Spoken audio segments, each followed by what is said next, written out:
Barbados Civil Party, through election policies, aggressive initiatives, and close collaboration with the private sector, was able to grow the international business sector to the point where, on leaving office in January 2008, this sector was second only to tourism in earning foreign exchange and businesses that contributed over 60% of corporate taxes collected by government.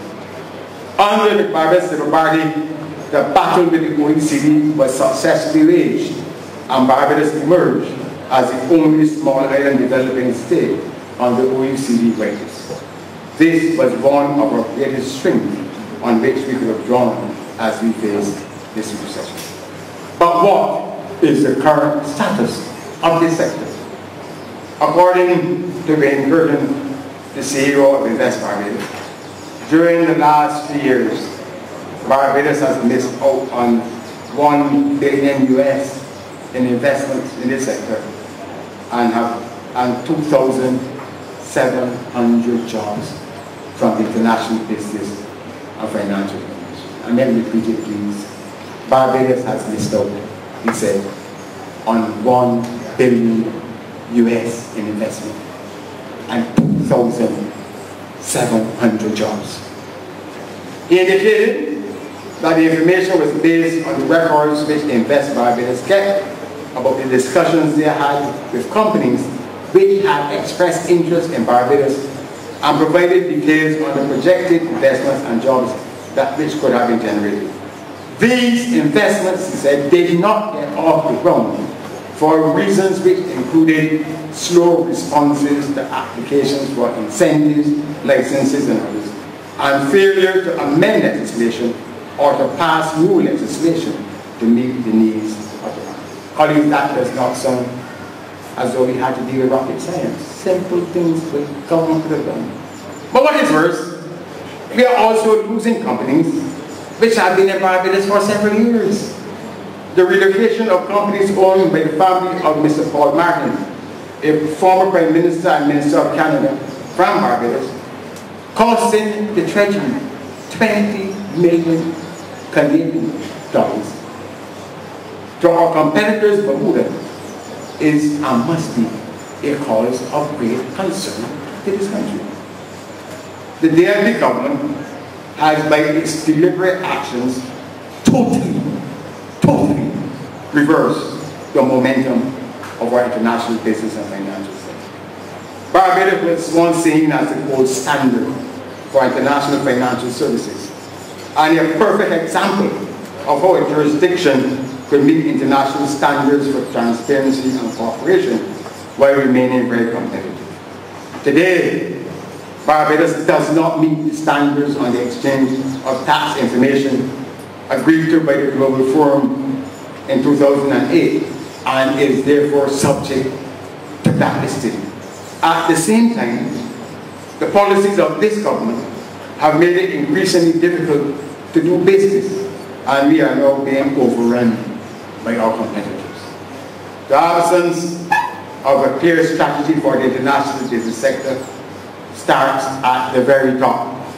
During our term of office, we moved the policy formulation for the sector from being a small unit in the Ministry of Finance to being a fully resourced Ministry of International Business. This policy direction, marketing and facilitation were the clear responsibility of a single minister. Today, these functions are spread across 2 ministries, George Hudson and Darcy Boyce. One, a dose of slow poison. Another, a vacancy. And the lack of clear direction from these 2 ministers has led to a loss of business in this country. Under our watch, there will be no need, there will be no repetition and repeat of the dereliction of duty, which is so evident in missed opportunities in the loss of $1 billion and 2,700 jobs through the failure of George Hudson, Darcy Boyce, and Francis Stewart to close the deal It is a national disgrace, and the government should be fired. Under our watch,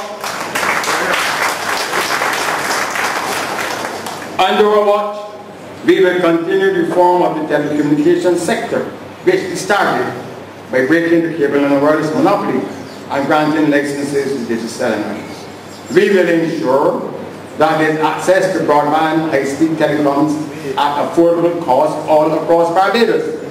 We fully support the efforts of the Barbados Entrepreneurship Foundation to facilitate the provision of free Wi-Fi access across the island. However, government must use the power of the Telecommunications Act to set and implement policies which make broadband provision part of the universal service obligation of the telecommunication licenses granted by the government. Access to state-of-the-art telecommunications at affordable costs will provide a tremendous boost to the competitiveness of our international business sector.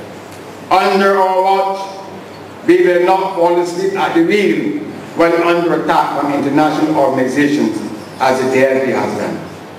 This is a failure to take purposeful action on the report of the Global Forum, which highlighted the specific concerns with respect to international tax information exchange, have allowed countries which were once on the outer fringes of the international business sector to gain a competitive advantage of being listed as clean jurisdiction, while Barbados listing of the non-compliant jurisdiction will damage our reputation and place us at risk of specific and special punitive action. Early action by government could have avoided this mess. Today, time does not permit me to provide a full description for the solutions of the problems facing the international business. There will be an opportunity in the not too distant future for me to fully articulate our plans for this very sector.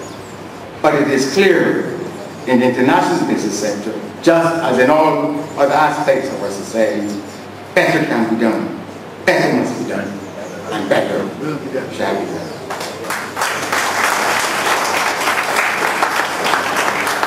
The great historian Arnold Toynbee has carefully documented that the success of civilizations and society is very much a function of the relationships between challenges and response. The Barbados society has always and will always have to cope with important challenges. In our time, we had to cope with the new WTO rules of trade, which stripped away the protectionist devices behind which our manufacturing and agricultural industries were historically functional. We had to function in a global society in which continuous technological innovation and revolutions, especially in the information and communication technology spheres, have radically reordered the production possibilities of countries everywhere. We have had to deal with the emergence of China and India as competitors with capital and industries in areas of special interest. Challenges such as these elicited before 2008 a wide range of responses that enable us to achieve sustained growth, reduce unemployment to less than 7%, to boost our foreign exchange reserves to a level that is now the only thing that is saving our lives. We never became tired of trying new things. Telecommunication reform, tax reform to promote legislation to promote the development of special areas, new legislation to develop and to drive small business, a new legislative framework for tourism development. We created new institutions in the Fair Trading Commission to make sure that market forces work fairly for the benefit of the people of this country. We created new institutions, the RDC and the UDC, to fight poverty at the human level. We laid out new frameworks to support the continued transformation of Barbados in areas such as the green economy, our cultural industries, the development of our offshore and alternative energy resources. We conceived of a program to rehabilitate the Scotland District and brought the Scotland District Authority Act to Parliament as one of our last acts in 2007. We took information technology to the masses through the Community Technology Program and sought to tap the creativity of the boys on the block through Project Oasis, making our education system capable of supporting Barbados in the age of information was approached through EduTech and resetting training, the physical expansion of the Cape campus in search of the goal of at least one graduate per household by 2020.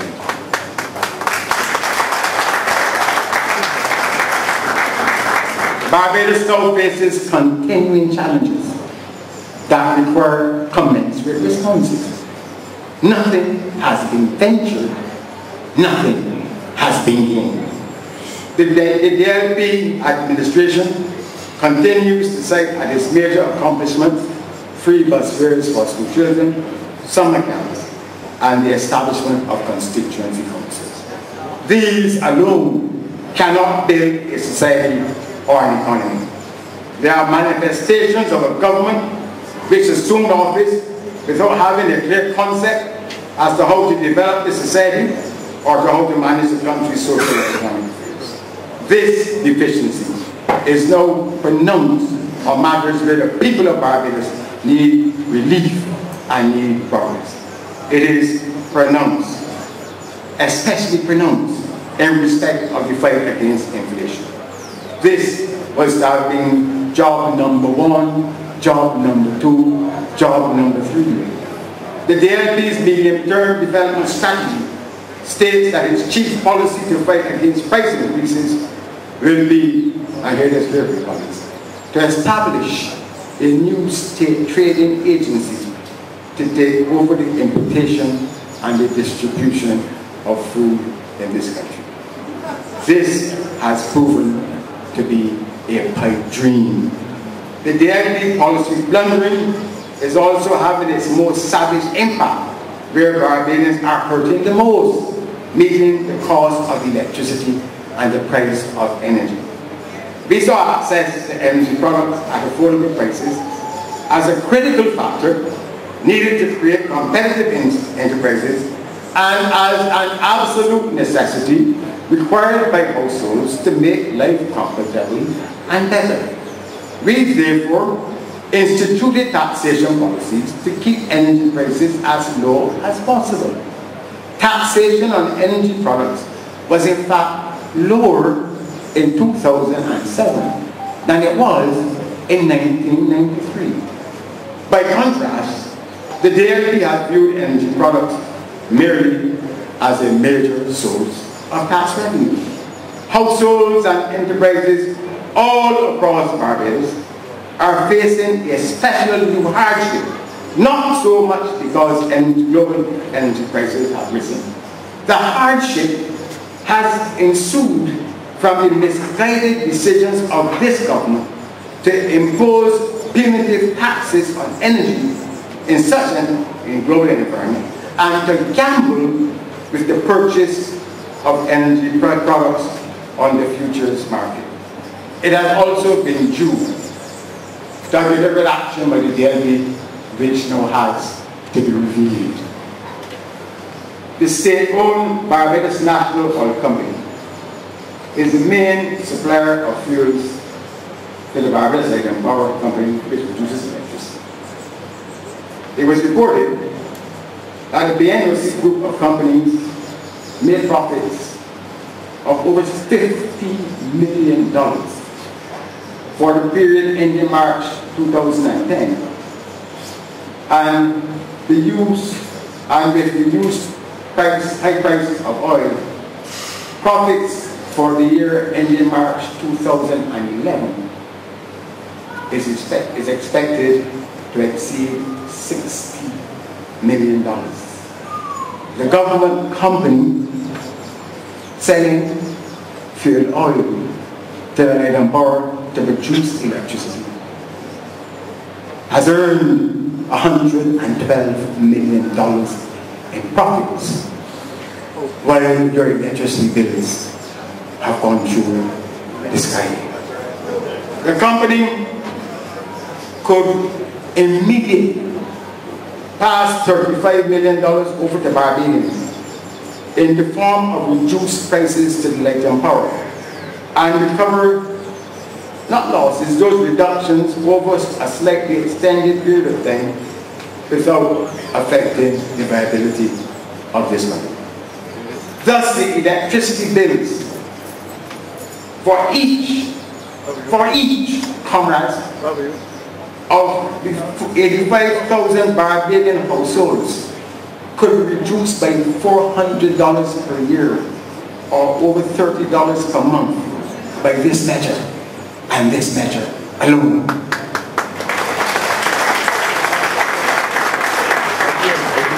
We wish to return to office to make things better for the people of this country by doing things here. We can, we must, and we will. Underpinning all of this is a remarkable crisis of leadership. I have no doubt that Brandon Stewart is a good and decent man who in his own way wants the best for Barbados. The problem is that no one can say what his way really is. He will not say. For him, silence is good. It is not enough to say, as he did in his last budget debate, that his vision for Barbados is that which is set out in the BLP's manifesto. Such a vision is as blind and as bankrupt as the manifesto itself, which is not now and was never intended to be a guide for the development of this country. Sober reflection, as he says, on important matters can be a good thing. But the absence of strong, timely decisions as to where we all have to go and how we are going to get there are a major failure and is rapidly becoming the hallmark of the Stewart administration. Under Brandon Stewart, like Hopalong Castle, Barbados is just drifting. We can change it, we must change it, and we will change it. I now deal with the framework for restoration and reconstruction. In his Nobel Prize acceptance speech, Derek Walcott observed great advance and the love that reassembles it. Great advance and the love that reassembles the fragments is stronger than the love that took its symmetry for granted when it was whole. In a real sense, that captures the spirit that must be followed in any exercise to restore our country and its economy. Our country is like a vase that has been broken, but it can be fixed. It has to be fixed with imaginative and painstaking attention to the restoration of its very best attributes. And there is hope, my colleagues. For the marvelous thing about managing the affairs of a small society is that only a few key strategic options have to be confronted and managed well on a sustained basis to create the conditions for successful development. The task before us, therefore, is to settle upon those few key strategic matters whose resolution will make all the difference between success and failure, and to deal with them in a decisive and imaginative way. The first such strategic matter is to correct the crisis in the country's public finances. This crisis is now so overwhelming that if it is not resolved, nothing else that our nation is trying to achieve will be accomplished, and it is likely that all of the post-independence gains in our standards of living will be wiped. It has to be fixed. The crisis has many dimensions. The size of government's debt now exceeds the value of everything that the country produces, and is growing at such a rate that a day could come when the servicing of the debt could become so large as to leave little or no revenues to pay for the vital services that the government has to provide to the people. Secondly, since 2007, the debt has been incurred to do the wrong things, not to create assets to build for the future, but to pay, as I said earlier, for current bills. This indiscipline has been carried out on a large and frightening scale, over $500 million a year since 2007. Third, the financial system, although still very liquid, is not prepared to invest anymore in government securities to help finance the deficit. It has lost confidence. Fourth, the NAS is reaching limits of prudence in its funding of government's operation. It is not only holding a lot of government securities, it is also investing in a number of buildings, museum gardens, which will have to be leased to government and be paid for in the future. And has also been asked to lend directly to a number of institutions whose operations the government really should be paying for directly. Hence the significance of the recent revelation that with virtually all options exhausted, the central bank has had to provide $150 million in financing for the government in August and September, and it is set to continue to be the main financier to government for the rest of the year. Such funds did not come from income that the bank has earned. Such funds have to come from money printed. Some options in dealing with fiscal crises have already been exhausted with disastrous consequences by the government. The first recourse of the government was to raise taxes sharply to raise fees rather than rely on the growth of the economy to increase its revenue. In so doing, it merely worsened and deepened the recession and has created extraordinary hardship for firms and for people all across the country. Its next and its current policy was to try to deal with the crisis by tinkering and by creative accounting. Some institutions which depend upon the government, the UWI, the Transport Board, the QH, are now to borrow directly from the NIS to meet their operating financing needs rather than get these funds from the government. This will stop a gap. But what happens next year? Will they have to borrow again from the NIS?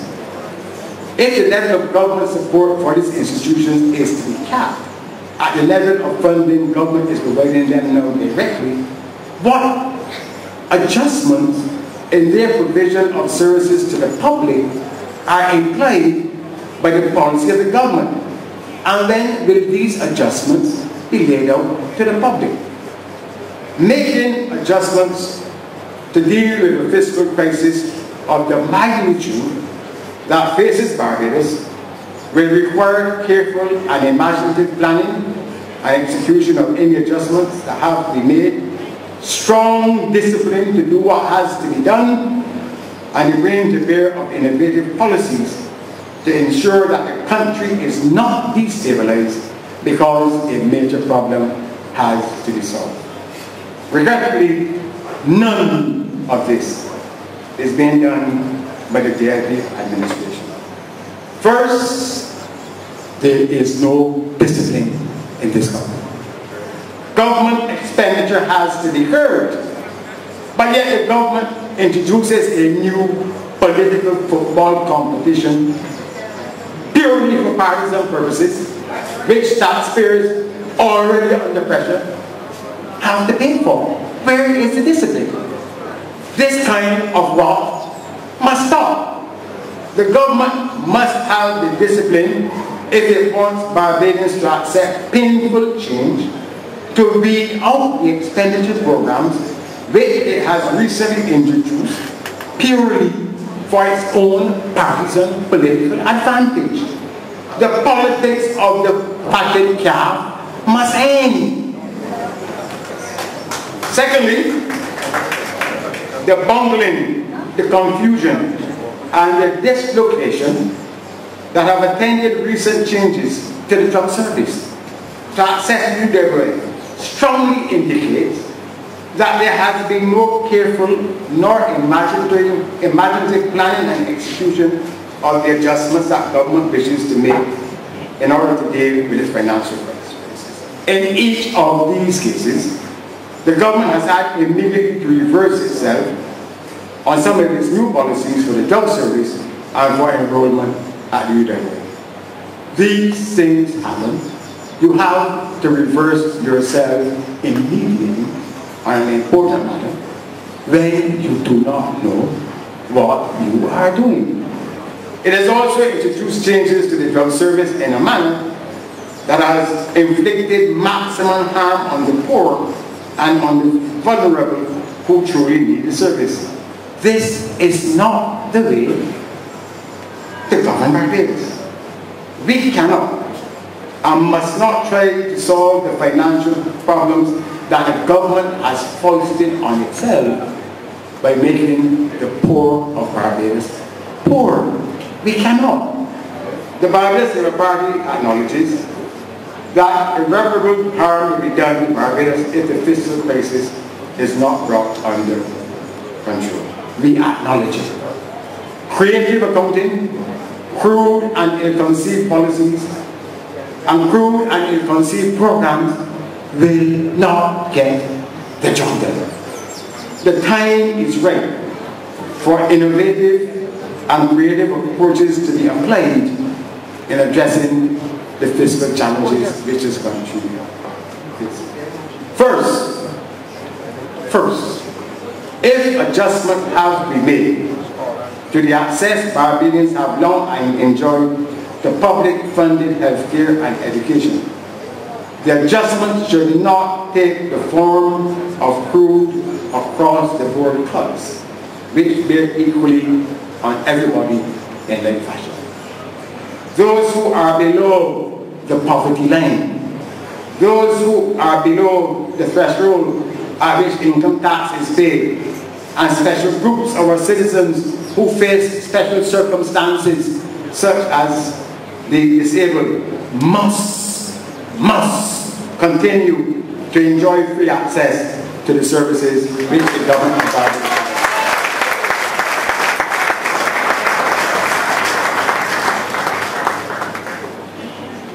If it becomes necessary that those of our citizens who do not fall into such groups should no longer have free access to services because the government has to fix its financial problems, there are ways to take much of the financial pain out of the way in which the adjustments should affect it.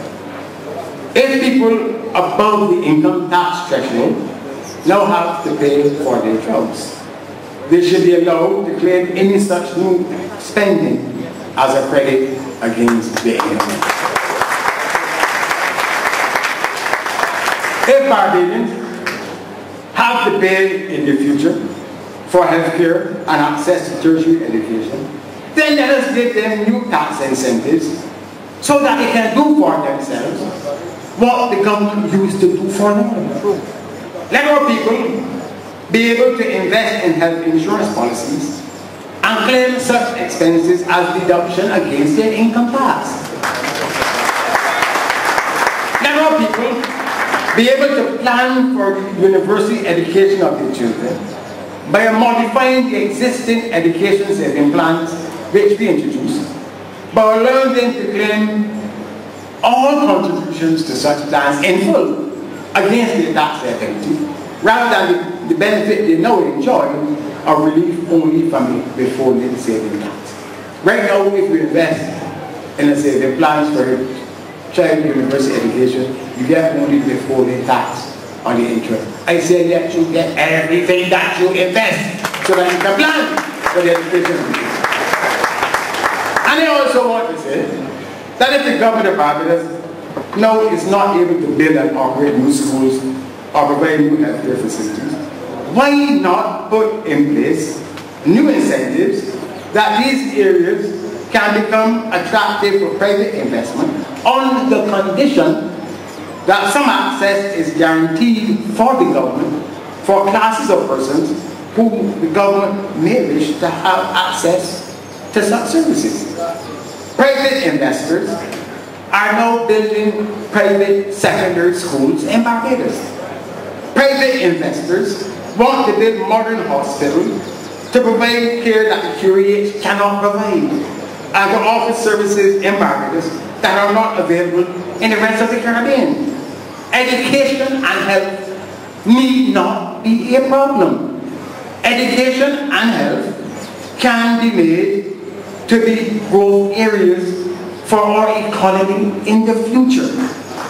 These are precisely the areas where we have the skills and the institutional capabilities in the private sector that can be pressed into service to enable the country to meet the basic needs of the people that government has traditionally paid for but may not be able in the future to do.